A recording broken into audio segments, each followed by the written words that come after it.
Hello. How are you? If you're new here, hi.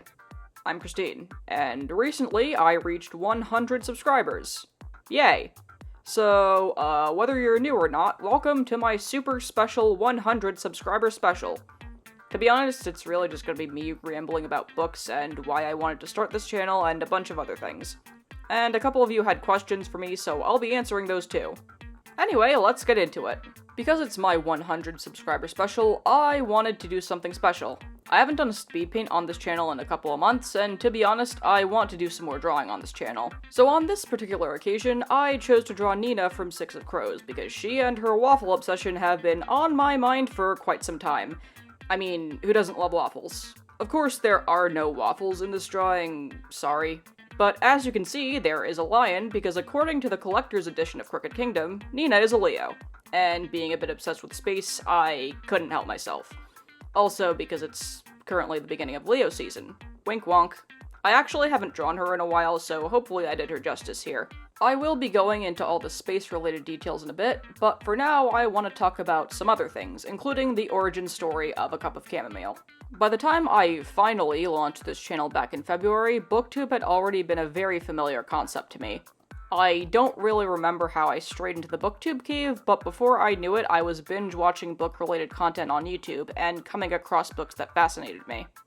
It may have also been partially responsible for hyperinflating my TBR, but hey, you can't have too many books. Come to think of it, the folks at Booksplosion were some of the first booktube channels I came across around the end of 2016, beginning of 2017, and it kinda just went from there. I always dreamed and fantasized about making my own channel, and briefly entertained the idea of starting one well before I actually started my channel.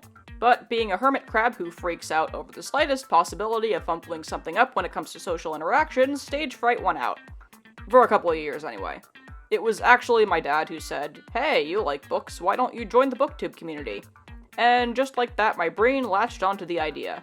So I did a bit of planning and research, and on February 28th, 2022, A Cup of Chamomile was born. I got my start reading YA dystopian novels, as I'm sure quite a few people on BookTube did when it was a thing in the early 2010s, and the book that kickstarted my love of reading was The Hunger Games. That book literally was my lifeblood for about 3 years, and other than that, my reading preferences were a bit all over the place in high school. I don't think I had one particular genre I was reading.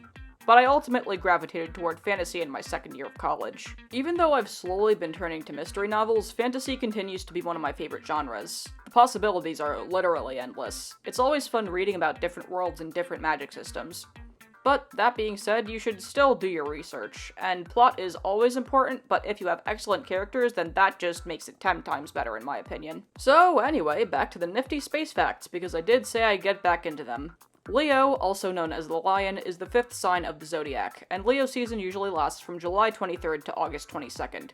It is one of the few constellations that resemble its namesake, and it becomes visible in the northern hemisphere for about 2 months, from the spring equinox through May. Leo has a right ascension of about 10 hours and 30 minutes, but I've also heard 11 hours, with a north declination of 15 degrees.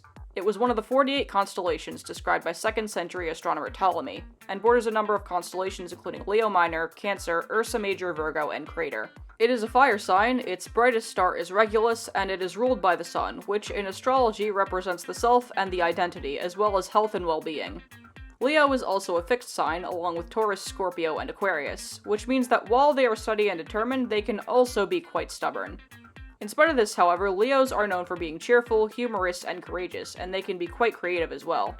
Fun fact, I am a Cancer, but if I had been born on my due date, I would have been a Leo. Which is very funny considering I ended up being a Leo rising anyway. For those of you who don't know, rising signs are determined by your time of birth, and are an indicator of your outward personality and character, or the face of you that the outside world sees. I want to state that astrology isn't really a science as far as science goes, but it's very entertaining to compare the characteristics of astrology with the characteristics and personality of an individual who falls under any given sign. Like, for instance, my mom is an Aries sun and my dad is an Aries moon. Aries have a tendency to be stubborn. My parents butt heads over small things all the time. It's never anything serious, though. Anyway, I'm getting sidetracked. Those who have Leo as their sun, moon, or rising sign can come off as bold and cheerful, and they can also be self-confident and have a penchant for being assertive and have a great sense of humor. Now, gee, who does that sound like? Leo is represented by a lion, which is why I added the lion in the back. But because Leo is also a fire sign, I wanted to incorporate some fiery bits with a lion as well.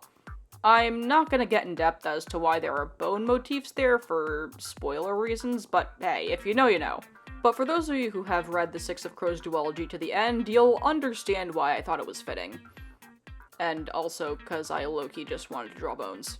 Of course, I chose to draw Nina as she appears in the books, given that I haven't seen the show yet. Uh-oh.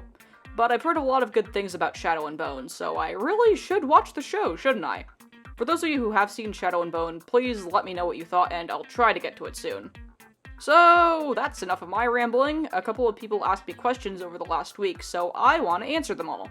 Let's get into it. But before I begin, I want to give a shout out to Shelly from Percy Does Everything, who said, "Congrats on that first 100. I already said this in the comments, but again, thank you. Now, time for the questions. First up is Joseph Francis Burton, who said, "Congratulations on 100 subscribers. Okay, here is my question. What is your least favorite Stephen King novel, and tell me why Stephen King is so awful?" Honestly, I'm not really sure how to answer that, considering I haven't read any of his work. I'm assuming you mean that Stephen King, author of countless horror novels, including It and Dr. Sleep. Honestly, the reason I could never get into any of his work is because I tend to get intimidated by horror.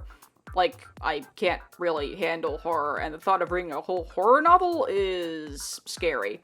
No wordplay intended. Judging by the way this question is worded, though, and given my dad's thoughts on the first book in the Dark Tower series, I'm starting to wonder if I dodged a bullet. I actually do want to read that book someday, though, so we'll see how I feel about that. Next up is Vada from Vidania Silverscribe, who asks, "I would like to know if you had the chance to experience the adventures of a single book, which one would that be?" That's a tough one. I would have gone in a slightly abstract route under other circumstances and say the books I want to experience are the ones I haven't read yet, but this is a single book we're talking about. I mulled over a lot of my favorite books and debated on which one I'd want to experience for myself.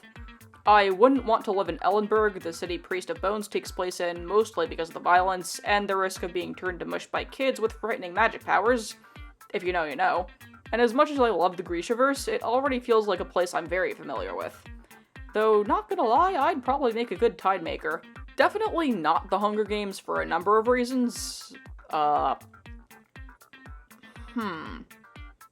know what? I'm gonna have to go with the Shadow of What Was Lost on this one. There would be pros and cons to living in this world, as there are with every other book, but the world of the Lycanius trilogy is insanely intricate and layered, and full of things that will destroy your brain. Cities suspended in time, blades of mass destruction, mechanisms that can be built with dark magic, the list goes on. The flow of time and fate itself also plays a huge role in the story, and while I would appreciate seeing the events of the first book play out, the main reason I chose The Shadow of What Was Lost is because I'd love to see all of the intricacies of the world play out with my own two eyes. Okay, last but certainly not least, and also the question I have the longest answer to. Catherine Polcaro asks, "When you were in art school, in addition to digital, did you have classes in traditional media, graphite, drawing, or oil painting?" It's actually funny you mentioned traditional media, since my first year of college and some of my classes after that were dedicated almost entirely to traditional media. In fact, I'd probably say my workload was slightly more traditional than digital. I distinctly remember during my first year painting class, we worked entirely with oil paint, and I didn't get to touch acrylics until my second year. Let's just say I had a time with oil paint. Oil paint takes a few days to dry, and it's harder to deal with than watercolor and acrylic paint, but I'm sure some of you knew that already. And perhaps the biggest gripe I have with it is that it doesn't break apart with water. You have to use something else. I remember being objectively miserable working with that stuff, and I actually swore off oil painting for about 6 years. But I want to pick it up again, so that's hot? I also had a drawing class where we worked with charcoal, pencils, I think graphite too. And I did bust out the markers a few times, 'cause I love markers. And I also had a sculpture class where we worked with clay and wood and maybe a couple other things too, I don't really remember. As I recall, my second and third year were almost entirely focused on traditional art. Even for my cartooning courses, we had to draw every comic traditionally with ink and paper and stuff, though we were allowed to color our stuff digitally. In fact, my thesis teachers literally said, "Those who wish to do their comic digitally should have a good reason to do so." Just Just let me do my digital art in peace, it's easier to deal with. I had 2 other painting courses in college, and I mainly used acrylics because, as I said, it's much easier to handle than oil paint. And there's less hassle, which is a bonus. I ended up leaning more digital in my 4th year, but everything up to that was majority traditional work. So yeah. And that's really all I have to say. Thank you for sticking around, and also thank you for 100 subscribers. If you enjoyed this video, make sure to like and subscribe, and also, should I draw the other crows? And if so, who should I draw next? Let me know in the comments. Next week, I'll be going back to my regularly scheduled programming. I say that with a question mark because I want to try some new things and draw some more stuff, so hopefully that works out. But until then, thanks for watching.